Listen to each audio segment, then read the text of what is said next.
So Adam, you know that we've had various conversations around this subject. It's a deep passion of mine, and we recently published a blog featuring about 6 organizations that have taken all these steps, and they all share certain commonalities, certain traits. And my aim with this session today is to inspire that, like with the audience in here today, gets inspired with your story. And I know that you have a really good, interesting things to say. So let's just begin by kind of understanding a little bit more of the context. Why do you do this? Tell us the why and how did this all begin?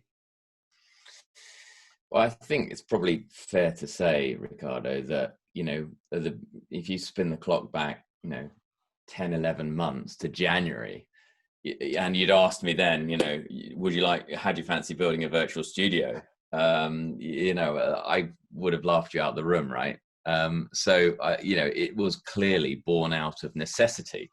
And sort of, I guess, sort of to go a little bit deeper than that, from our perspective, we've always, we've developed over the last few years through our community. We were community first, so we were always a membership first business, and sort of we built that off strength of editorial and strength of insight into our market, which is the renewables market.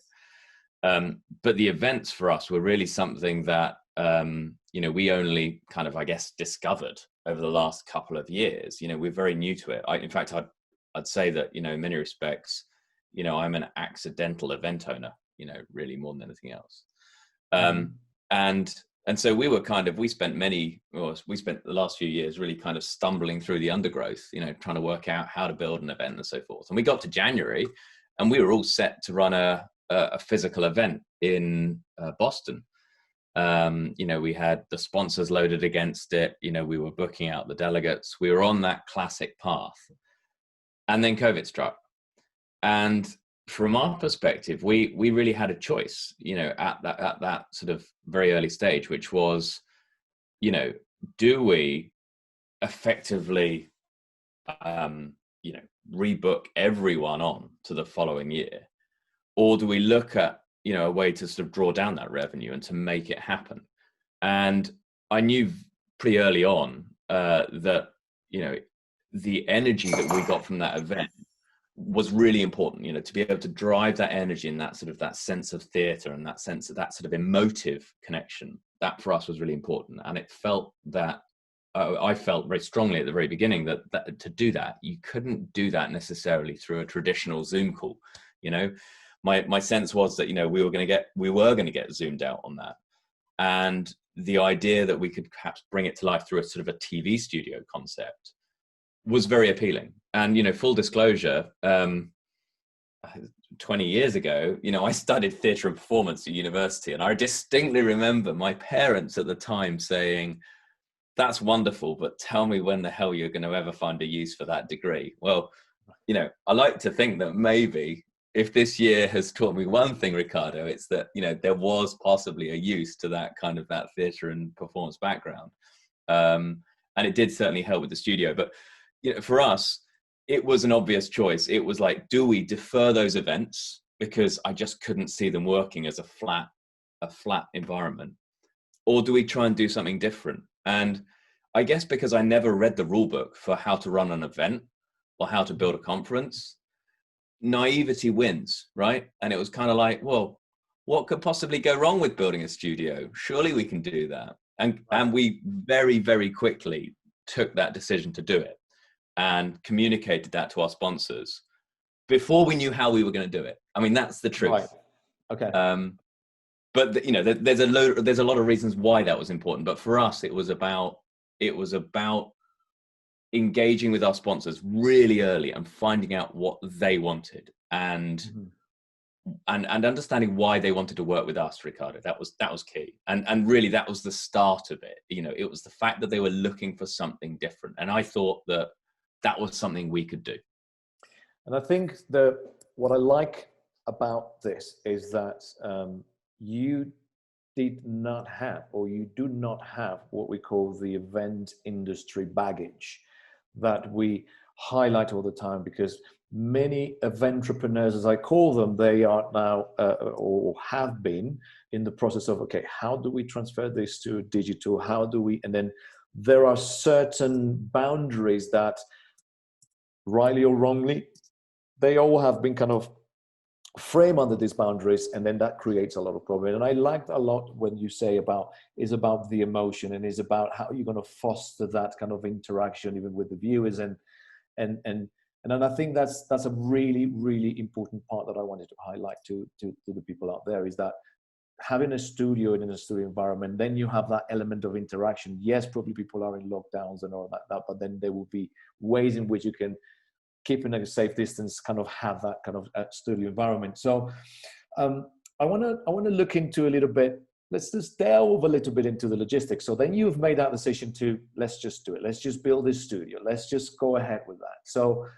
tell me about the logistics, because many people here, especially if we've got about 90% of our audience, which reflects the situation out there for the events and media business industries. What about the logistics? Tell us about the logistics. How did it start working, timescales and everything? And I think you've done something very interesting, which I was just baffled. And I said, okay, their event is in September. They already built the studio. Kind of, how did that happen? And tell us about it. Yeah, so it was interesting because anyone that knows me well would sort of would, and I'd freely admit it, would sort of suggest that, you know, I'm very much a big picture guy, you know. Right. So it's kind of like, hey, we've got this idea, we're going to build a studio. And I distinctly remember the conversation behind the scenes where we'd had a conversation with a couple of our key sponsors, whereby they'd sort of backed the idea and they were excited about it. And we then had a team briefing afterwards where they said, okay, great. What next? And I remember that moment where it's kind of like, it's a blank piece of paper. Where do we start? But for us, we spent about, so this was, originally we were due to host the event in May, and we'd already pushed the event back till September.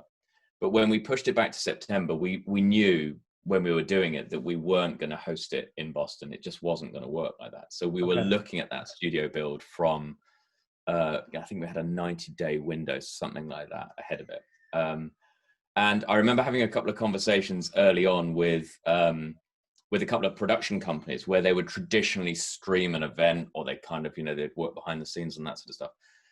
And, you know, we sort of communicated that vision, and we were very clear on the vision that we wanted from the outset. The idea was that we wanted to build a kind of a studio in a box. So it was a sort of a large stage area, you know, fully dressed as a sort of theatrical TV studio set. So set up like a morning show. But the thinking was that we would basically bring the tech into the room, and that ultimately, once we'd done this, we would then use that thinking to be able to kind of like take that studio quite literally and over the course of the next couple of years, use it to scale up that event. Because we'd always looked at, can we stream? Can we start bringing in sort of more tech into the event? And for me, I saw that as an opportunity. And in that tech briefing, we kind of realized that actually there was a model that kind of worked in that environment in television. And the model was kind of like that live morning show, or kind of, I think possibly the best example, I don't know how well it will translate to your audience, was almost the Top Gear model, you know? Yeah, so it's the idea where you've got a live studio set, you've got that interaction with the audience, and you've got that ability to be able to kind of like, you know, to broadcast to many, and you've got a panel that can feed off that environment. So for us, that's where we wanted to start. The challenge was who to work with and how to start unlocking that. And to be quite honest, the production companies that we were talking to, who will remain nameless, you know, I saw some very big numbers against that. Right. And we knew from the outset we were going to invest in this, and we wanted to invest in this because we weren't looking at a 12-month cycle. We were looking at our membership platform. So I was really looking at a 3-year cycle on it, and I was looking at the rebooks. But even so, those numbers just didn't stack up, and I wanted a fresh approach. Right. And that's where that supplier was key. Yeah. I just really wanted to highlight this for the benefit of the audience. So Adam have seen this not as a short-term aspect, and then I wanted to kind of to underline that. Then Adam and his team saw this as a mid to long-term investment. So that's kind of one of the key traits. The second element is that they have seen that they wanted to, yes, invest money, right? And obviously, how much that money is at that point in time is unknown, right? And the key interesting story, obviously, from our previous conversation is that, like, you did what everyone in their sane mind would have gone, is go and speak to their AV guys, go and speak to the traditional kind of organizers, people that have been kind of walking the path along with you. And then just say, now we want to do virtual, we want to do studio. Tell us a little bit more about that story, because I think there's something really very interesting about that, with that links with big numbers, financials. How can we do this differently? We really thought about it in terms of the sell was actually less around each individual sponsor, actually, Ricardo. It was more around the phrase, the thinking for us is around the lifetime customer value of our community and of our audience, right? So I was more interested in what I think the event world calls delegates, and for us as a community. So they don't buy a delegate ticket with us, they buy a membership, and it renews every single year. Right. And that membership concept we've played with for a long time, and we've played with the kind of the content side and the networking side. The networking side has really helped ramp up that value. But the key is actually on kind of the renewal. The key is looking out with a long lens and saying, okay, what happens in 21? What happens in 22? What happens? And I'm looking at that. And so the studio for us was really key, because that's what differentiated us. You know, we didn't have the long-term event experience to be able to say, here's how you produce that event that's sort of slick and smart as a traditional event. We focused on the quality of the content and the quality of the people in the room. And it was how you reflected that in a studio. And what was interesting was when we started talking to, you know, the supply chain and the contractors, that was an alien language for a lot of individuals. It was kind of like, well, what do you mean? Normally you've just got a fixed budget for a production and you kind of rinse it through. It's like, well, that wasn't the case. And it was, for us, it was this kind of left and right brain thinking, right? It's the emotive and the logical buy. And that's what I'm looking for. It's like, how do I get my sponsors and my community, my delegates, my membership, call it what you will, how do I get them all excited about this? You know, how do I get that energy into it in this new environment? And to be quite honest, you know, I talked about the theatre early on. That was where, really out of desperation more than anything else, you know, we actually said, well, there's got to be a better way. There's who can produce, you know, and build sets effectively, who can inject that kind of that live theatricality, and who can work with a very tight budget, you know, to be able to deliver something of high impact. And that's where we started talking to theatre producers. And that changed it. So for the benefit of the audience is that, so you went and took this obvious steps and speak to these kind of event, you know, production companies. And then, as you were saying, big numbers were coming in, like, wow, extremely expensive, extremely everything. And then you kind of have to think about it with the team, and then you take that decision to let's think outside the box, and then theatrical and everything. And that's kind of when you started talking to these kind of other different production companies. Yeah, exactly. And it wasn't that, just to be clear, it wasn't that we were averse to spending or investing. You know, my view, you know, and I still find this interesting now, Ricardo, because you'll look at, you know, an event that's coming up, and you've got sponsorship, you know, revenue loaded against it, but there's suddenly, when you move to a virtual, there's this propensity not to invest, right? And you know, I find that quite curious, because it's kind of like, look, you know, you've got to be able to invest in that same way, or you've got to be able to invest, you know, in a different way, but you've got to be able to invest, right? And for us, that was the key. It was kind of like, look, I'm not averse to investing with one of these sort of the kind of commercially loaded production companies. The problem was they weren't listening to what we wanted. You know, they had it was a very set way of being cookie cutter approach. This is exactly the way we do it. This is the way we deliver it. Yeah. You kind of take it or leave it, and that's not. And Yeah. that highlights the element of wanting to be different from the outset. You see what I'm saying? It's not okay. How do we translate? What can these people provide? It's how do we find a partner that helps us deliver what we're expecting to deliver? And then one thing that I wanted to also highlight, because I think there's just so much stuff in my head, is that the longevity of having the studio ready from way before you do it is because you also thought about, because you were bringing along your sponsors, your partners to the journey, bringing them along to the journey.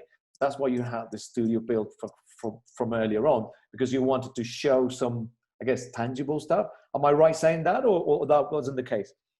Yeah, no, that is completely fair. And I think we wanted our sponsors to be excited about it. This was the point where, there was this sort of, it was timely that we're doing this now in many respects, when the UK goes into sort of a second lockdown. But this was this was when we were in the teeth of it all, and we were dealing with US companies that kind of were behind the curve with the dreaded C word, as it were. And it was kind of like, well, if we don't excite them now, they're just going to want to pull. They're just going to want to pull that cash or defer it, as it were. So one of my core metrics up front was, how do we get them bought in at a meaningful level now with that event?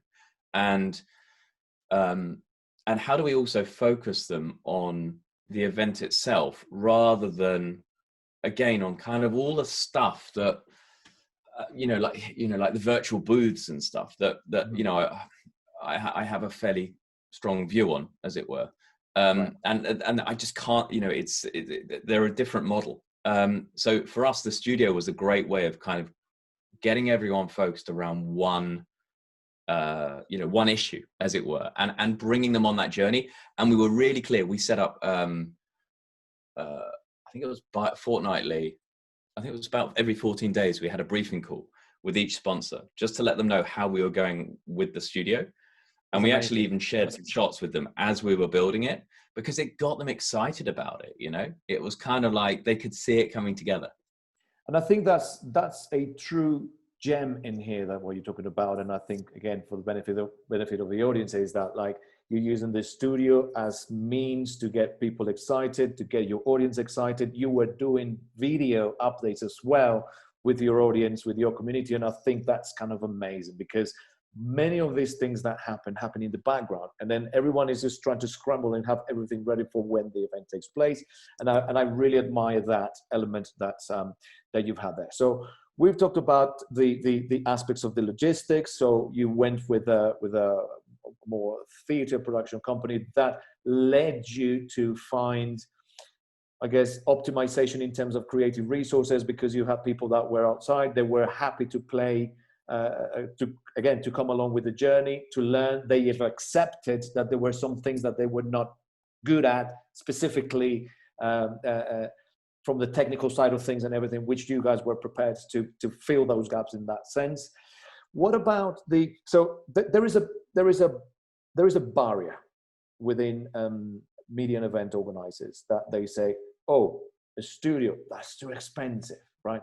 And I'm not asking you to share specific numbers and everything, but I think it would be helpful if you can share some context around that label. Oh, is it too expensive? It takes too much, it's too much work. So yeah, can you talk us a little bit about that kind of element, how you would advise someone to overcome that barrier, that label of yeah. So, I mean, I'd be really interested, actually, from the audience perspective, just for them to potentially throw some numbers into the Q&A and what they think we would spend in terms of kit and production. I'd be really intrigued by that, Ricardo. Audience, so do you want to put it in the chat panel? How much do you guys think Adam spent on tech, building his studio, right? When you say tech, are you referring to, okay, sets, chairs, lighting, and all that? Yeah, exactly that. So I'd say lighting, set build, cameras. What else have we got? Yeah, like, sort of vision mixers, etc. I'm not including we put SpotMe behind the scenes. So we integrated our studio with SpotMe. Okay. And we had that as our networking platform. I don't include that, because I think that's don't include any event logistics, like the usual Exactly. virtual tech. Just talk about this stuff. Okay, so we're saying someone's saying 125K. Anyone else wants to have a punt as to There's a guessing? 50K. There's a 50K from Oliver McCourt. 80. 85K. Any other numbers coming through? Silk And is again, saying 7 to 7 and 7 to 10. 10. There's some big variants. 10. Yeah. Okay. What's interesting is that the sort of the hidden cost here. I'll see if there's a few more before I'll talk about it. But what's interesting is that the sort of the hidden cost was team time. You know, our sort of our events team, which is a very lightly staffed events team. Their time really was the way they used their time changed materially during this. You know, they spent a large amount of time working with the sponsors. And actually, we ended up bringing in we brought in our events producer for our awards program to manage that and work with our own event operations manager, because we felt like our awards program is a very highly choreographed evening that works to time, and we felt that was close to how that studio worked, as it were. We got any more numbers coming in? Yeah, we've got anything from 10 up into 125, but yeah, probably the majority of people kind of think that was around, let's say north of 30K, 40K, 50. Yeah. We'll have that. Yeah. I mean, it was, there's going to be a lot of ways to cut this budget, but we spent roughly 20K on that kit, right, tops. Wow. And that included a rehearsal day, full build, and of course we now own a lot of that set as well. So we invested. Some of it was kind of leased in, some of it we bought, etc. So yeah, it was about 20K. About 20K. There you go. Yeah. So it doesn't really have to be that high. And then he was saying it includes rental of the space. But actually, it's fair to clarify that you build a studio in a warehouse in Oxfordshire. So we did. We built. Did that include the rental of the space? That included the rental of the space, and actually the way we built the set was that we built a window into the set with a live stream from a Boston Harbor cityscape, and right. We only had, because it was obviously a North American panel, we only had North American panelists. We had a live North American panelist in the studio, and the rest was all videoed in with a screen at the back. So actually, we were never asked the question, "Are you hosting this in Oxford or in North America?" But right. The assumption from our audience was that it was in Boston, which we kind of enjoyed, actually. Amazing, with that. Amazing. That's kind of pretty good. So you've touched on I hope we've removed aspects on the element about the financial. It doesn't really have to cost a lot, as long as you're creative, as long as you kind of think outside the box and how you could undertake that. You've demonstrated that. Amazing. For clarity purposes, the studio is still sitting in that warehouse in Oxford. And then you're now ramping up to your event in November. And you're going to be using that again. Now, December 10th. Sorry about that. So now let's talk about it. If you highlight, because I think the hidden cost, and then I'm just, and then we'll move into the logistics aspects about the team, the time they took, and tell us a little bit about that. What undertaking is required here? Because if someone's here that wants to do this, which I take it that they're attending this particular webinars because they have thought about it. What about the logistics in terms of the staff training or the staff skill sets and everything? Give us and tell us about as you said, the hidden cost is the team time spent on certain areas. So the hidden cost in terms of the areas that kind of ended up being time sucks. Correct. Through this. Yeah. So I mean, I guess the areas that we thought were going to be, real time sucks, perhaps didn't quite transpire. So it's worth just sort of flagging that sort of those expectations on where we thought we were going to be investing time, that didn't quite play out so much. Although we did see heavier areas and some unexpected areas. So where we thought we would be spending a lot of time would be in physically, working with that production company, which, don't forget, it's a theatre production company, right? So they're not they don't have the commercial nuance that a sort of an event production company would have. So we weren't clearly ever going to put them customer facing, and we thought there was going to be a kind of a lot of work there. There was less work there than we thought, and that came through from kind of, using what we've learned through our awards program and kind of managing that process through. So that was actually more manageable than we thought. But the areas where we spent more time than anticipated was in working out how we were integrating the studio with Zoom, which is where we had some of our live panels. So it was like, how do we make sure that because what we wanted a sense of immediacy in the studio. So we wanted a point whereby the studio was broadcasting live and the audience were interacting with it, and the speakers were interacting with that studio as a hub. So we were like building it like a news channel. That was, it's cross between a news channel and a morning show. That's what we wanted. Mm-hmm. And the technicalities about making sure that worked, and that the interplay between, a pre-recorded panel session where we wanted them to have that sense of urgency in the panel. When a panel session is pre-recorded, your panelists act very differently because they can't see the attendees scrolling through. And, they're doing it late at night or whatever it was. So that for us was something that took time to be able to kind of coach them around that. Mm-hmm. And there was also, there were also challenges working out how much could be live and how much would be pre-recorded, because getting that balance right, in an ideal world, we'd make the whole thing live, but the risk in that is very, very high. So we needed to strike that balance. And the other thing that took time, frankly, was literally scripting it and actually building out the studio, the sort of the run order minute by minute. It's done to such an nth degree that you don't do in a live event. In a live event, you've got the kind of walk off stage and it doesn't matter. Mm-hmm. You've got hosts with earpieces and you're kind of down to a 3, 2, 1, we're moving to this next segment. It was very, very closely coordinated and choreographed. And that was unexpected. That requires an element of almost military grade discipline that I think took us all by chance. And getting sponsors on board with that, Ricardo, is hard. Right. I think you highlighted a couple of things. One thing that you said, that your team spend a lot of time working very closely with the sponsors to align them to that process. And I think also the talking to other leaders that well, I'm talking about the other 6 organizations that we've featured recently.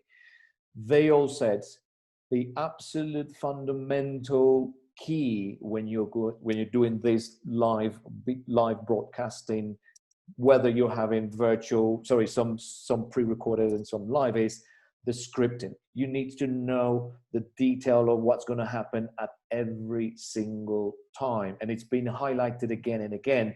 And that's kind of where event and media business don't have experience in that is, and we've had it in situations where we need to understand, writing word for word what is going to be said and the timings, and it's very difficult. So one of the key takeaways that I want you guys to think in terms of the audience is think about the running order.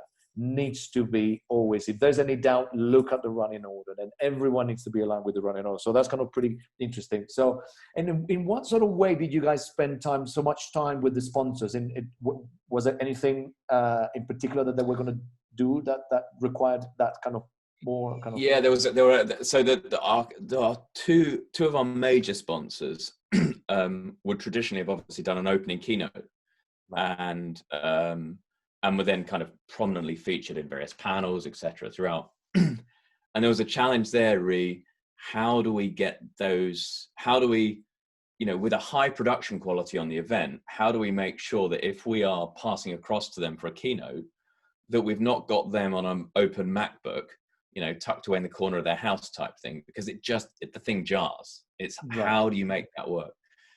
And I remember we went through a number of sort of edits and sort of recordings, as it were, to get that right, and really persuading them to perhaps invest a little bit of time and also a little bit of money on their side to do that properly, so that they could kind of understand the benefits.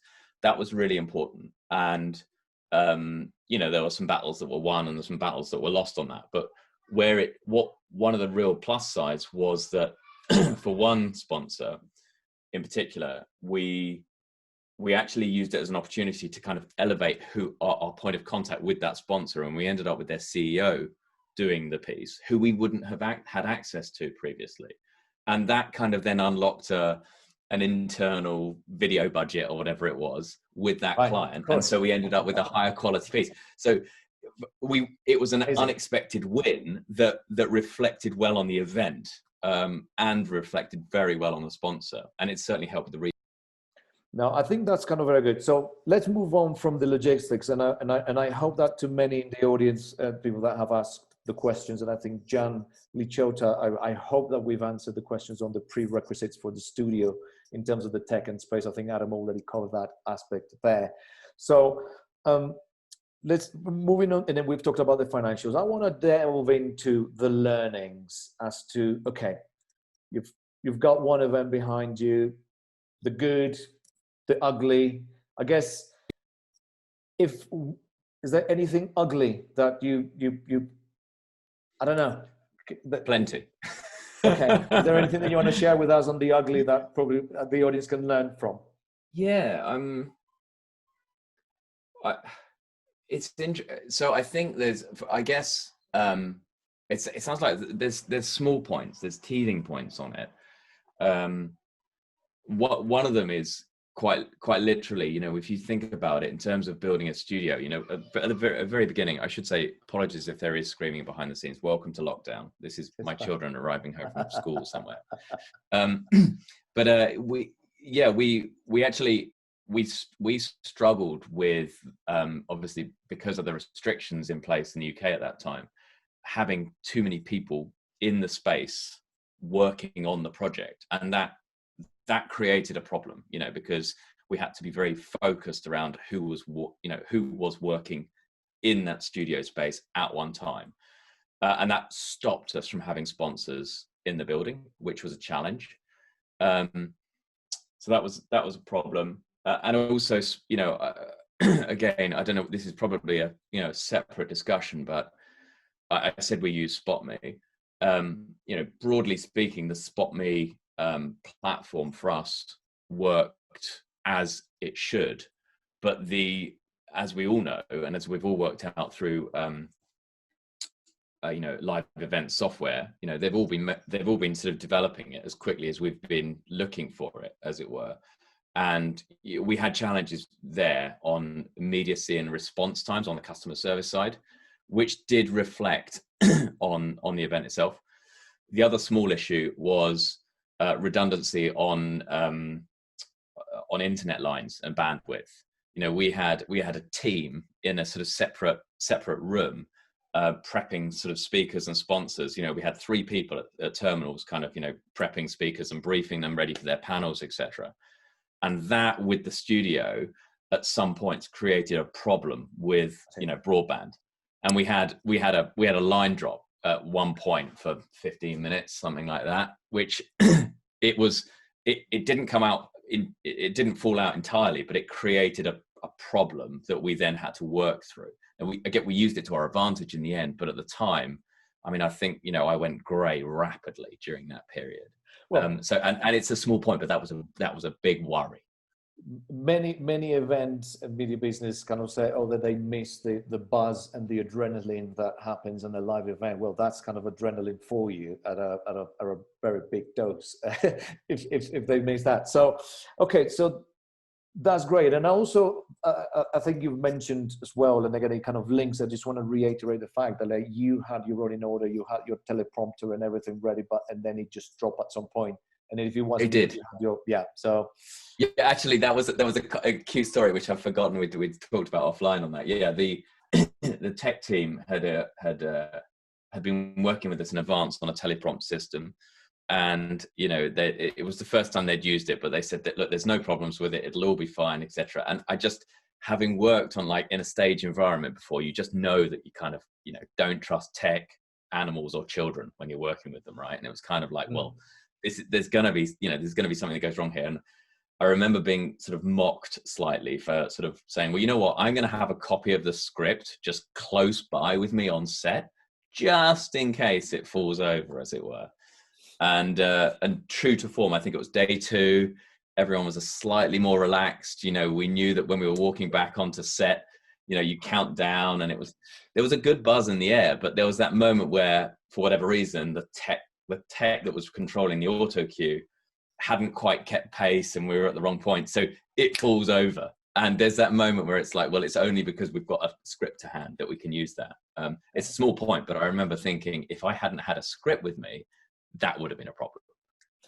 Okay, I think that's kind of, again, very funny, because not many of us in this industry are used to using teleprompters and all that kind of sort of stuff, and it is always the pre-planning that highlights the fact that this is kind of extremely critical. Now let's talk about the good, because I think ultimately, as a business owner, you're doing this for a reason, right? And we have discussed in various forums and the various groups that we probably share, that we belong to, LinkedIn, everywhere. The key fundamental aspect is that an organizer will go through this massive undertaking because they want to build barriers to entry for competition. They want to raise the bar with the quality of what they do. Again, you are very, very true to your values on creating tremendous amount of value for your audience, for your members, for your community. And so this is kind of, you've taken 2, 3, 5 steps forward to make sure that this happens. So the good, what is the good of all this, Adam? So why spend X amount of money? Why spend X amount of energy, effort, brain cells and everything when you could have done Zoom? Although you already clarified that it was just boring. You just want to do something different. So what are you going to take from all this that many people in the audience can take at themselves as well? I remember being asked that question by multiple people throughout the process, not least our team. And my project manager lead, who was sort of, he was, absolutely saying yes to all these crazy ideas along the way. For us, really, again, we talked about this sort of briefly before, but, it was, I'm a firm believer that, like, while COVID has been I'm trying to put this sensitively, but while COVID has clearly created absolute turmoil in the events industry, I'm always a glass is half full kind of person. And I do believe that out of that, there is a lot of opportunity that, has to come from it.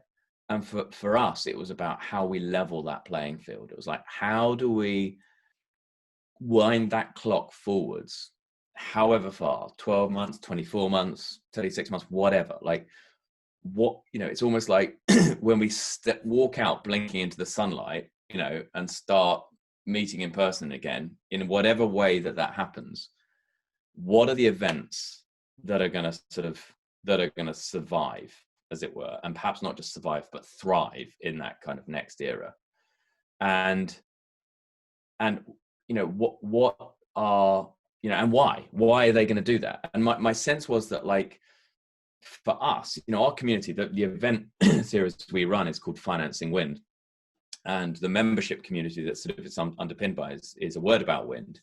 And as I said at the beginning, it started with a membership base. But really, if you scroll it right back, it started with a newsletter that, I wrote on a beach years ago to build a community with an audience that I didn't know and that I wanted to get to know better.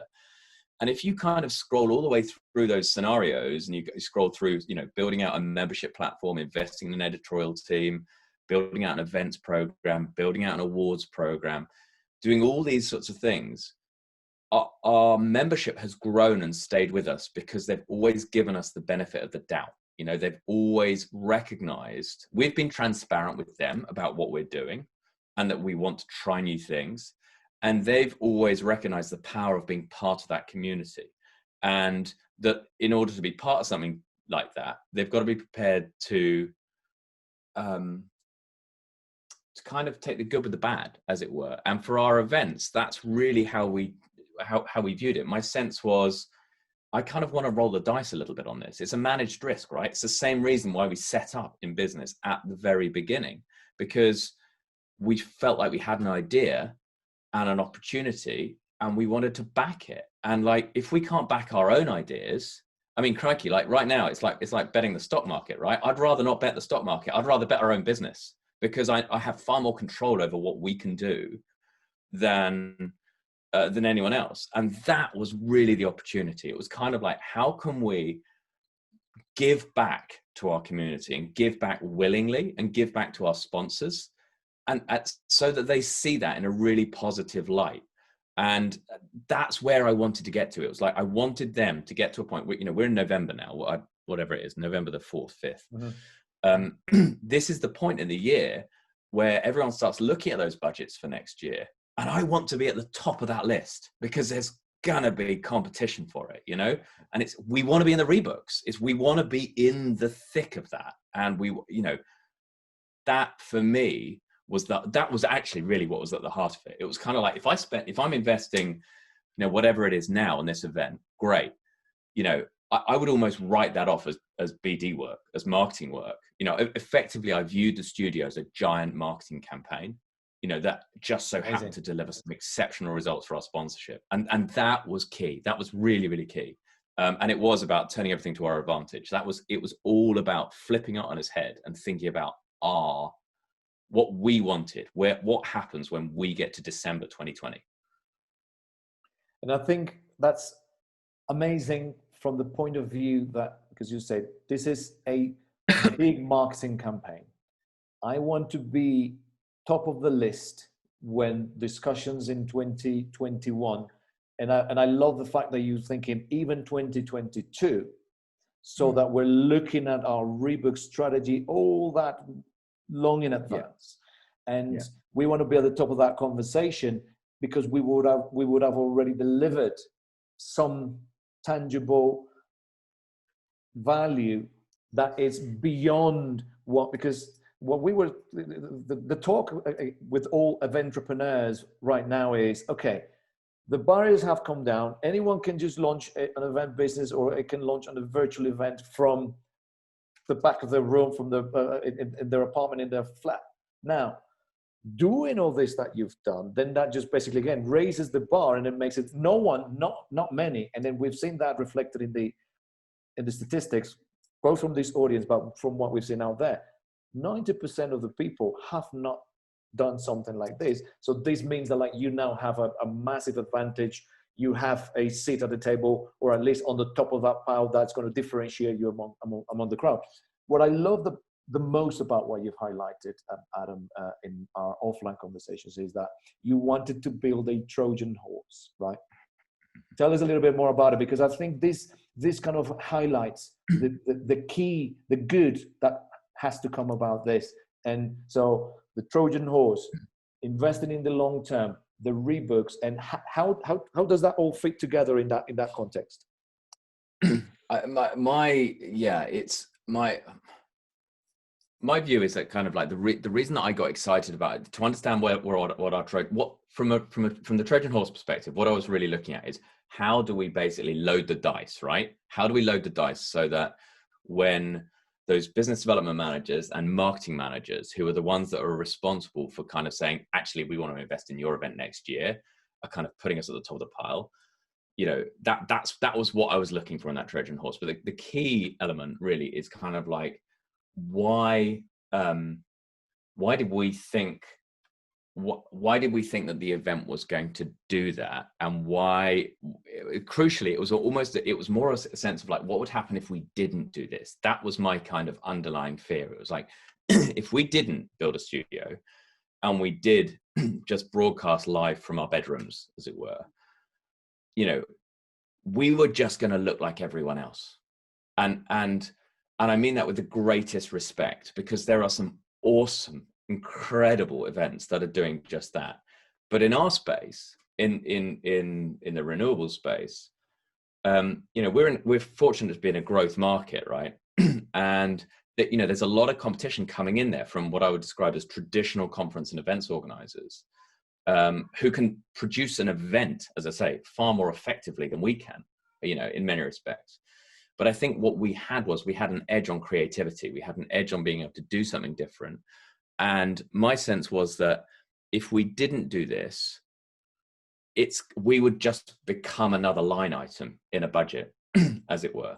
And you know, someone's asked on the Q&A, what's the structure of our business? I think that's kind of important to understand as well, because that plays into that Trojan horse. You know, we're a team of 25. The Tamarindo Group has kind of like 3 core divisions, right? So it's got a membership and a media business.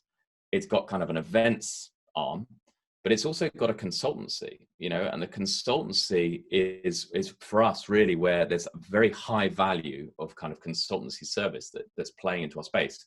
We're focused exclusively on the renewables market, and by coming in and demonstrating in one division, in one area, in our events business, how we can think differently and how we're prepared to really put our money where our mouth is, it drives a far deeper customer relationship than we would ever have had by saying, can you join a Zoom call at 2:00 type thing or whatever, you know, like that's what got them, because they start asking questions and they want to know more about us. And, you know, that's why now we are looking at much more engaged briefs with them, whereby we're working with them on sponsorship deals for next year, but we're also widening that and looking at content stuff and you know, and managed networking and all sorts of interesting stuff that kind of started from that creative hub. Totally. And I think this is kind of the key aspect, that from, again, as we were saying, the baggage of the traditional pure play events industry that they're used to kind of beginning and end like a campaign for the event. Now,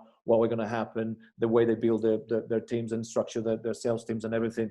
It is important also to highlight that, like, among the Tamarindo Group, your team kind of sells across the whole spectrum. So all this has increased tremendously the value of the conversations that you're having with your sponsors. And I think that's kind of where the real benefit is, which to me highlights for entrepreneurs out there, is just that a little bit of a change in the mindset is hard. And don't get me wrong, the industry is facing the most difficult time of their lives. And what I really want to highlight with today with the audience is that for this to be an inspiring element, many are looking into subscription models, many are looking into the reports and insights and data aspects, and they're playing around with this. And I think that's kind of what the interesting story that we've got there. Ricardo, if I can add to that as well. Yes, please do. You know, if we listened to the tech supplier base, as it were, that what they were telling us that we needed 6 months ago, you know, we'd all be walking around with avatars, you know, around digital, you know, virtual booths and stuff. And with the greatest respect to that world, that doesn't excite me. That's not what got me into events. And I suspect that's not what got you into the events world either. And I suspect that's what didn't got, you know, our audience in. It's the ability for us to be able to walk around a room and tap someone on the shoulder and have that immediacy. And I think that, you know, it was a question of where you put effort, right? It's like, do you want to put effort into building a digital booth and doing all that sort of stuff, which has value, but you lose control of? Or can you put effort into something else? And that was there was a crossroads there where it was kind of like, where are we going to invest our time? You know, and which way does it go? And I think that's a really important question that doesn't often get answered, by the event organizer. Exactly. And also a big part that I want to highlight as well was that you have this conversation with your sponsors, with your stakeholders, saying, look, we're taking this journey. And then again, going back to the very beginning, you took them on the journey.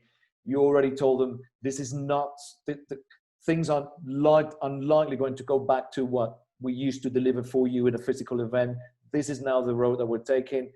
You're coming with us, yes or no? And if you're coming with us, let's think about 2021, 2022, which I think is very clever, because you're like locking in the conversation. You're extending the longevity of the conversation.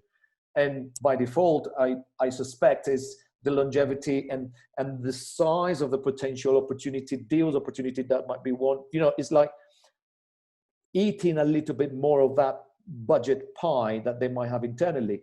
And I also want to kind of bring into the picture here is that when you were involving the sponsors so that they could invest in better quality presentation or quality everything, then that got escalated to be at the sitting table or have that attention of the CEO of that potential partner.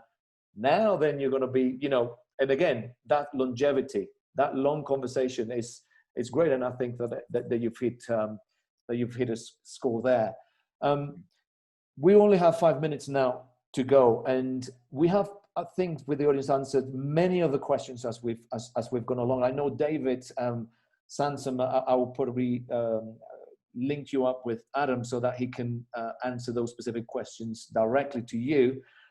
Maria mentioned that what is the prediction value today compared to 9 months ago, and what is the balance between production and content value? Yeah, it's a good question. I mean, I would, you know, clearly our production value is far higher. There was a concern that if we focus too much time or emphasis on production, that we'd lose the content side, and that is an ongoing concern in the future. You know, it's how do we strike that balance? Because again, in the past, I think the bit that really held up our events were the quality of the speakers, which then pulled through that quality of attendees, and the quality of the content that kind of came off the back of that. And production really was, you know, 5th, 6th, 7th down the line. I mean, we produced great events, in my humble opinion, but that wasn't kind of our primary goal, as it were. With this, it did shift because we had to put production higher. And that was kind of, and then I think there will be a period of self-adjustment effectively. But it is the real key there is about it's about making sure we've got the right people in the room. Like that is the first, and for that, it's a double-edged sword, right? Because at the moment, you know, a lot of a lot of people are getting zoomed out. You know, they're kind of like, it's another virtual event. You're seeing high registration and then a very high drop off. And, you know, that balance, that dynamic around kind of where that goes in the future is a new challenge for the studio. And I think it's also a new challenge in terms of margins, because, you know, we're running this event in December and that event didn't exist, you know, in the autumn, in the summer, you know, so it was an idea. And actually we've rebooked around it and have sort of, you know, just basically reworked our financial model on it to make it work.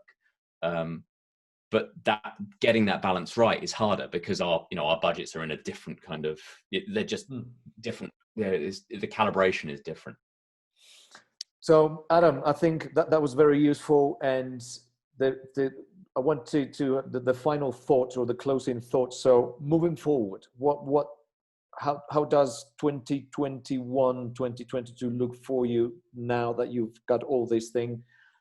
What's coming up? So I take it your digital pivot story worked. You're excited about it. You are re-upping the benefits. So what does that mean? As much as you can share.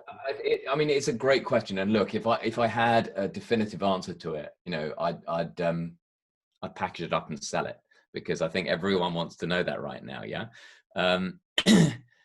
I think for us, when we look ahead into next year, you know, the key is actually saying, how do we develop an event program that, you know, we can control, that you know, the control is back with us and it's not in the hands of, you know, UK government or US federal states or whatever it is. It's like, how do we control that? And really that is at the heart of our thinking for next year. And that's been at the heart of our rebooking strategy, which has been reasonably successful so far, actually. For that kind of that 21 period. And that is all around saying, how do we take that studio environment and how do we apply that to, you know, sort of a managed sort of departure from, you know, sort of no events, as it were. And we've got a view on kind of how that will stage and how that will go through. But as ever, the proof is going to be, you know, what are the sponsors and what are the audience prepared to back us for, as it were. So, yeah, I mean, happy to come back and talk about that in a couple of months' time if needs be. I'm sure it will, because I think the way in which your business is structured and everything, you already highlighted that it's already had an added tremendous amount of value in the conversations that you had. It's having particular effects in other areas of the business. It's having specific positive effects around the way that your brand is perceived against your competition.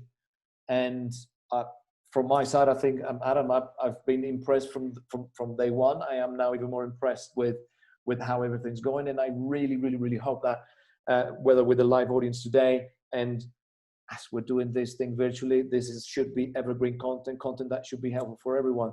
I really hope that this is an inspiring story that many will be then compelled to take such an action. So Adam, thank you very much for that, for your time, for your effort.